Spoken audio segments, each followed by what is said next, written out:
하나님께서 우리에게 주시는 말씀은 전도서 1장 말씀과 이사야 43장 18절 말씀, 2절 말씀을 보도록 하겠습니다.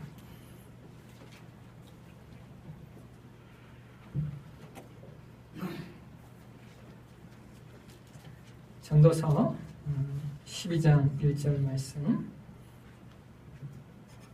12장 1절과 2절 말씀을 보도록 하겠습니다. 전도서 12장 1절과 2절 말씀 찾으셨습니까? 우리 함께 같이 한번 공독하도록 하겠습니다. 너는 청년의 때에 너의 창조주를 기억하라. 곧 곤광날이 이르기 전에 나는 아무 낙이 없다고 할 해 가깝기 전에 해와 빛과 달과 별들이 어둡기 전에 비 뒤에 구름이 다시 일어나기 전에 그리하라. 아멘. 이사야 43장 말씀으로 가도록 하겠습니다. 이사야 43장 18절 말씀, 한 절 말씀 같이 함께 공부하겠습니다. 이사야 43장 18절 말씀 공부하겠습니다. 너희는 이전 일을 기억하지 말며 옛날 일을 생각하지 말라. 예, 조명을 위한 기도를 드리겠습니다. 하나님, 오늘도 우리에게 말씀을 주시옵소서. 하나님 말씀이 우리 가운데 증거되어질 때 우리가 이 말씀을 통하여 하나님의 뜻과 하나님의 세미한 음성을 듣는 귀한 시간 되길 소망합니다. 성령님 교통하여 주시고 자정해 주셔서 성령의 조명하심 속에 이 말씀 잘 깨닫는 귀한 시간 되게 도와주옵소서. 부족한 사람을 세우셨습니다. 하나님 말씀 똑똑히 잘 전하게 하시고 전하는 자나 듣는 자나 은혜의 풍성 앞에 세워지게 도와주옵소서. 거룩하신 예수님의 이름으로 기도하옵나이다. 아멘.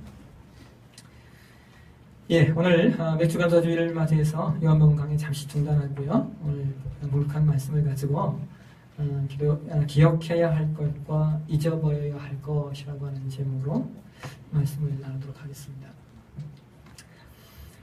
오늘은 교회가 지키는 몇 가지 절기 중에 맥주감사주일로 지키는 날입니다. 그런데 교회 오래 다니신 분들은 이 주일이 어떤 절기인지 잘 알고 계시지만 아마도 오래 다니지 않으신 분들은 맥주감사주일이 무엇인가 궁금하실 수 있습니다. 그런데 또 반면 제가 이렇게 보니까 교회에 오래 다니신 분들도 이 절기가 어떤 절기인지 명확히 모르시는 분들이 사실 많이 있는 것 같습니다. 한국에는 그동안 맥주감사주의를 이해하는 데 있어서 이것을 구약성경에 이스라엘 백성들이 지켰던 그 세 가지 대표적인 절기 가운데 하나인 맥추절의 개념으로 이해를 해왔고 가르쳐 왔습니다. 이스라엘 백성들에게는 세 가지 대표적인 절기들이 있는데요. 그것이 바로 6월절이라고 하는 절기이고 또 하나가 수장절, 장막절이라고 이야기하기도 하죠. 그리고 맥추절, 이것은 77절, 오순절이라고 부르는 절기들이 있습니다. 6월절은 이스라엘 백성들이 출애굽한 것을 기념하기 위해서 세워진 절기이고요. 수장절, 장막절은 이스라엘 백성들의 광야 생활을 기념하기 위한 절기입니다. 그래서 이 장막절에는 실제로 이스라엘 백성들이 광야에 나아가서 광야에서 텐트를 치고 누룩 없는 빵을 먹으면서 이 절기를 보냅니다. 그리고 수장절 지나서 추수의 시기에 첫 수확에 대한 감사를 하나님께 올려드리는 절기가 바로 맥추절, 오순절입니다. 근데 여러분 이상하지 않습니까? 우리가 이스라엘 백성들이 드렸던 감사의 절기를 조차 맥추절을 지킨다면 그러면 왜 다른 절기들 6월절이나 장막절은 지키지 않는 걸까요? 오늘날 6월절을 지키는 교회는 없습니다. 오히려 이단인 하나님의 교회라고 하는 이단이 6월절을 지켜야 한다라고 떠들고 있습니다. 그럼 또 반면에 이런 것이죠. 왜 그러면 하나님의 교회는 장막절은 지키지 않는가? 광야에 나가서 텐트 치고 맛없는 빵 먹는 것이 어려워서 그것은 제어하는 것일까요? 우리가 유대인의 3대 절기를 지금 지키지 않는 것은 오늘날 우리가 구약시대처럼 제사를 드리지 않는 것과 똑같은 개념이에요. 우리가 구약시대 제사를 지금 드리지 않지 않습니까? 그것과 똑같이 유대인의 3대 절기를 지금 우리가 지키지 않는 겁니다. 그런 면에서 오늘날 교회들이 한국교회가 지키는 이 맥추절에 대하여 구약성경의 맥추절 절기를 갖다 붙이는 것은 온전하지가 않습니다. 그것은 구약 성경의 맥추절과 우리가 지키는 맥추감사주일은 그 의미에서 약간 비슷한 것이 있긴 하지만 기원과 날짜 면에서는 전혀 다른 것이기 때문입니다. 의미가 비슷하다라고 하는 것은 이 맥추절이 처음 익은 곡식을 하나님께 올려드린다라고 하는 데 있어서 처음 익은이라고 하는 의미에서는 비슷합니다. 그러나 여러분 이스라엘 백성들이 지켰던 맥추절은 오늘이 7월의 첫 주죠. 보통 6월 첫 주에 수확을 합니다. 그러니까 날짜가 틀려요. 그러니까 우리는 7월 첫 주 중에 수확을 했죠. 무엇을 수확했습니까? 보리. 지금은 보리 수확을 우리가 잘 보지 못하지만 우리가 전에 농경사회 문화 있을 때는 이때쯤 보리를 수확을 했습니다. 그리고 더 나아가서 기원적인 측면에서도 내용이 달라요. 여러분 이스라엘의 맥추절은 출애굽기 후에 가나안에 들어가서 첫 번째 소산을 얻은 것에 대한 기원이 있다면 우리나라의 맥추절은 아까 말씀드렸듯이 한국의 기독교회가 처음 들어왔을 때 벼농사의 추수 이전에 보리 농사를 추수하던 개념에서 첫 번째 수확이라고 하는 의미를 붙여서 맥추절이라고 명명을 한 겁니다. 그러니까 이것은 구약의 맥추절을 지킨다라고 하는 개념이 아닌 거예요. 그리고 여러분 사실 이 맥추절 절기는요 독특하게도 한국교회만 지킵니다. 다른 나라들이 그 추수감사절이라고 하는 절기는 많은 나라들이 이렇게 공유된 절기인데 참 재밌게도 맥추절은 한국교회만 지키는 절기 가운데 하나입니다. 그래서 우리가 이 절기를 어떻게 이해할 것인가에 대해서 좀 본질적인 질문들을 좀 해봐야 돼요. 그러나 여러분이 아셔야 될 게 이 절기라고 하는 것은요 역사와 전통적인 측면이 있습니다. 역사와 정통적인 측면이 있다라고 하는 것은 무슨 말이냐면 여러분 우리 교회 전에 다니셨던 분들은 다 이해하고 계시지만 보편적으로 한국교회가 좀 잘못 이해하고 있는 내용 가운데 하나가 뭐냐면 성탄절이나 부활절이 정말 그 날짜가 예수님이 탄생하신 날이거나 혹은 그 날짜가 예수님이 부활하신 날이라고 이해하는 것은 올바른 이해가 아닙니다. 이 말은 예수님이 탄생하시거나 부활하시지 않았다는 말이 아니에요. 예수님은 분명히 땅 가운데 성육신, 인카네이션 하셨고 동시에 분명히 부활, 승천하셨습니다. 그러나 그 날짜, 그러니까 우리가 말하는 12월 25일 성탄절이죠. 그리고 부활절은 날짜가 어떻게 됩니까? 춘분 후 만월이 되면서 달이 둥근 달이 되면서 맞는 첫 번째 주일을 우리가 부활절로 지킵니다.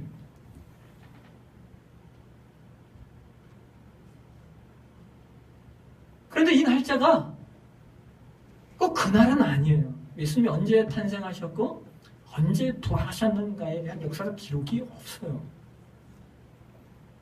그러나 명확한 날짜는 모르지만 예수님께서 탄생하신 것이 사실이고 예수님이 부활하신 것이 사실이기 때문에 우리는 교회의 역사는 그 날을 한 날을 임의로 정하였고 그것이 시간 속에서 뭐가 됐어요? 전통과 역사가 된 겁니다.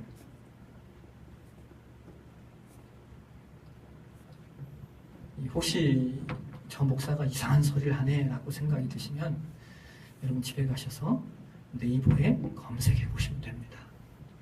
네이버에 검색해 보시면 이미 그 날에 관한 문제들이 다 이게 글들이 올라와 있어요. 그러니까 확인하실 수 있어요. 제가 좀 무서워서 그래요. 왜 무서워서 그러냐면 좀 이렇게 얘기하면 그 내용 가지고 이단이라고 하고 이상한 얘기 한다고 하니까 제가 미리 이렇게 설명을 좀 드려요.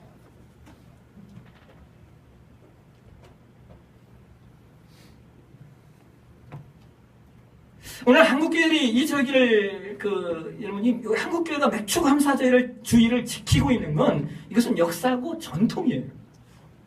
교회가 약속한 거입니다. 그래서 우리는 그것을 따르는 거예요. 그러나 그것을 따르고 유지하되 다만 중요한 것은 맥추감사주일의 목적이 뭐냐, 그 본질이 뭔가를 우리가 이해함 속에서 그 주일을 지켜야 함이 옳겠죠.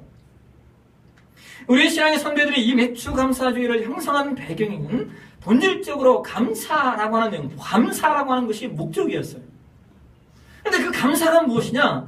우리의 삶의 시간 속에서 우리가 먹고 마시고 누릴 수 있는 이 모든 것들이 하나님께로부터 왔음을 인정하고 그것을 인정한다라고 하는 것을 고백하는 날, 그날이 맥주감사 주일입니다.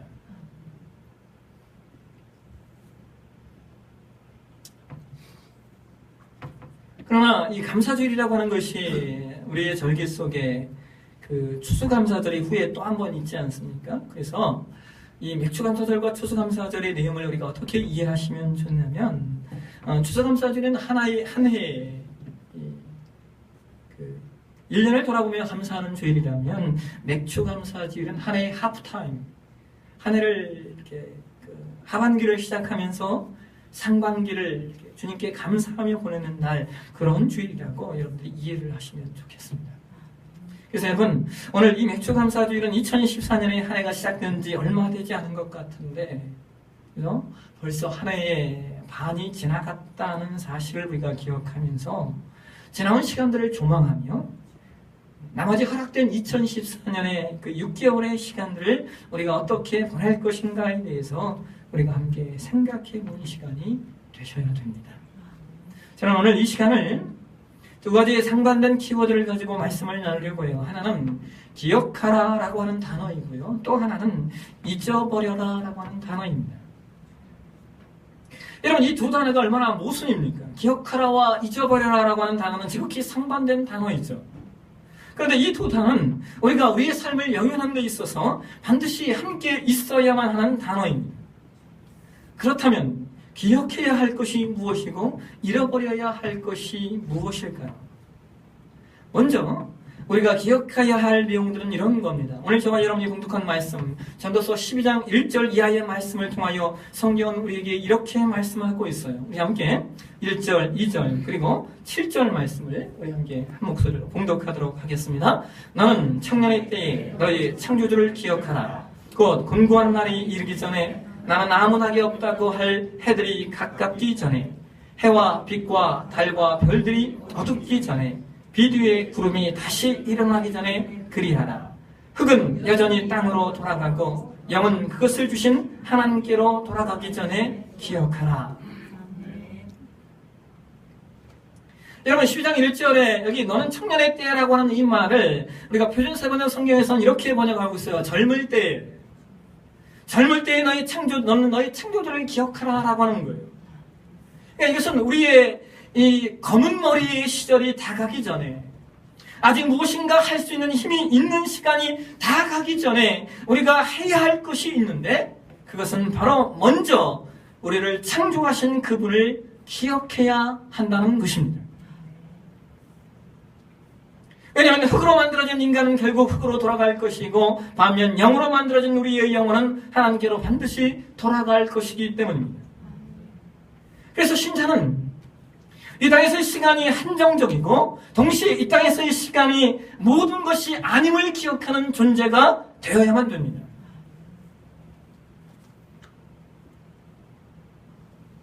그래서 모세는 시편 90편 10절을 통하여 우리에게 이렇게 말하고 있는 거예요. 우리 연수가 70이요 강건하면 80이라도 그의 연수의 자랑은 수고와 슬픔뿐이요 신속히 가니 우리가 날아가나이다. 여러분, 이것은 우리 인생이 얼마나 한정적인가, 그리고 얼마나 연약하고 덧없는가를 표현하고 있는 것인데요. 그러면서 모세는 이어서 12절을 통하여 이렇게 말씀하고 있어요. 우리 12절 한번 보실까요? 같이 읽겠습니다. 우리에게 우리날 계수함을 가르치사 지혜로운 마음을 얻게 하소서. 인생이 사람의 생명이 연약하고 한시적이기에 그래서 우리는 우리의 날을 계수할 줄 아는 지혜가 필요한 겁니다. 여러분, 혹시 지난 6개월의 시간 동안 여러분 곁에 있었던 사람이 갑자기 여러분을 곁을 떠난 경험이 있으신가요? 저와 여러분의 삶 가운데 전혀 예상하지 못했던 어느 날 우리의 삶을 강타하는 아픔을 경험해 보신 분들이 있다면, 우리는 더더욱 우리의 생명이 붙어 있을 때 우리의 창조자를 기억하는 것이 얼마나 중요한 것인가 우리는 새삼 느끼게 될 것입니다. 여러분, 생각이라고 하는 단어가, 이 영어의 생각이라고 하는 단어가 think죠, think. 근데 감사라고 하는 단어가 영어의 thank입니다, thank. 근데 이 두 단어가요, 같은 어원에서 출발한 단어예요. 그래서 생각하는 것이 곧 감사입니다. 생각함 속에서 우리는 감사하지 않고 살 수 없다는 것이죠. 돌아보는 것, 생각하는 것 그 자체가 감사입니다. 지금 우리가 해야 할 감사가 무엇인가를 기억하는 저와 여러분의 신앙이 되셨으면 좋겠습니다. 두 번째로, 그렇다면 우리가 잃어버려야 될 내용이 무엇인가? 잊어버려야 될 내용이 무엇인가? 여러분, 성경 이사야서 43장 18절에 이런 말씀을 하고 있어요. 너희는 이전 일을 기억하지 말며 옛날 일을 생각하지 말라. 그렇다면 우리가 기억하지 말고 생각하지 말아야 될 이전 일, 옛날 일이 무엇일까요? 여러분, 이사야서 43장은 바벨론의 포로가 되었던 이스라엘 백성들이 어떻게 포로에서 회복이 되고 그것에게서 빠져나올 것인가에 대한 말씀이에요. 그러면 여기 이전 일을 기억하지 말고 옛 일을 생각하지 말라라고 하는 것은 그러한 포로기의 아픔과 포로기의 좌절과 포로기의 절망을 더 이상 기억하지 말고 생각하지 말라는 것입니다. 왜 그렇습니까? 하나님께서 반드시 그 아픔과 좌절과 절망의 자리에서 나오게 하실 것이기 때문입니다. 그래서 성경은 이어서 19절 이하에 이런 말씀을 하고 있어요. 우리 함께 19절에서 21절까지의 말씀을 함께 한 목소리로 운동하도록 하겠습니다. 보라, 내가 새 일을 행하리니 이제 나타날 것이라 너희가 그것을 알지 못하겠느냐? 반드시 내가 광야의 길을 사막의 강을 내리니 장차 들짐승 곧 승냥이와 타조도 나를 존경할 것은 내가 광야의 물을 사막의 강들을 내어 내 백성 내가 택한 자에게 마시게 할 것임이라. 이 백성은 내가 나를 위하여 지었나니 나를 찬송하게 하려 함이니라. 사랑하신 여러분, 이것이 하나님께서 하나님의 백성들에게 가지신 목표입니다. 하나님은 반드시 하나님의 백성들의 삶을 하나님을 찬송하도록 만들어 가실 것입니다. 다만 그 자리에 가기까지 사람마다의 과정이 있을 뿐입니다. 때로 그 과정이 우리의 눈에 보기에는 아픔과 눈물과 고통의 골짜기인지 모르지만, 그러나 여러분 기억하십시오. 그게 다가 아닙니다. 절대로 그게 다가 아니에요.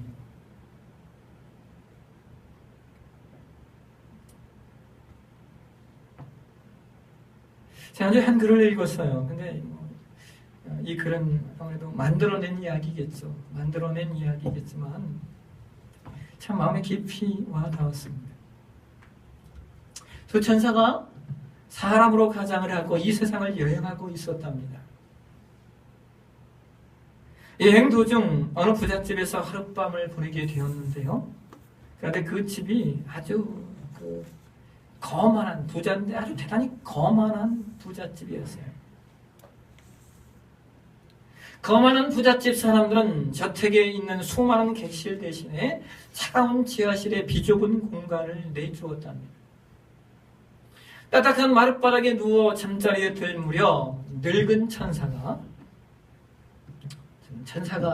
늙은 천사가 있고 젊은 천사가 있다는 말을 여기서 처음 읽었어요. 하여튼 어쨌든 이야기니까요. 늙은 천사가 이렇게 보니까 그 벽에 구멍이 난 것을 발견하고는 그 구멍을 이렇게 잘게 메꾸더랍니다. 잘게 메꾸더래요.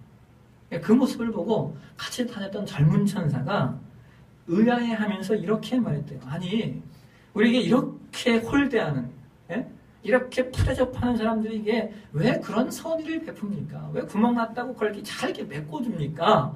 라고 따졌대요. 그러자 늙은 천사가 이렇게 대답했대요.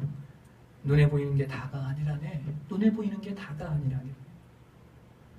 그리고 그 다음 날 밤 두 천사는 다시 여행을 하다가 이번에는 아주 가난한 집에 머물게 되었는데 농부인 그 집의 그 남편과 아내는 그들을 아주 따뜻하게 맞아 주었고 자기들이 먹기에도 부족한 음식을 정성스럽게 나눴을 뿐만 아니라 자신들의 침대를 내주어서 두 천사가 편히 잠잘 수 있도록 배려를 아끼지 않았답니다. 그런데 다음날 아침 날이 밝았는데 농부 네가 서로 붙잡고 눈물을 흘리면서 울고 있는 거예요. 그 이유가 뭐냐면 그들이 우유를 짜서 생계를 유지할 수 있었던 유일한 소득원인 하나밖에 없는 암소가 들판에 죽어 있었기 때문입니다. 다시 젊은 천사가 화가 났어요. 나서 늙은 천사에게 따지기 시작하는 거예요. 어떻게 이런 일이 일어날 수 있게 내버려둘 수 있습니까? 부잣집 사람들은 모든 걸 가졌는데도 도와주면서 궁핍한 삶에도 자신들이 가진 전부를 나누려고 했던 이들의 그 귀중한 암소를 어떻게 그냥 죽게 놔둘 수 있단 말입니까? 그래서 늙은 천사가 이렇게 대답했다고 합니다. 우리가 부잣집 저택 지하실에서 살 때 나는 구멍난 그 구멍 속으로 금덩이가 있는 것을 발견했다네. 나는 벽에 난 구멍을 잘 봉해서 그 부잣집 사람들이 금을 찾지 못하게 한 것일세.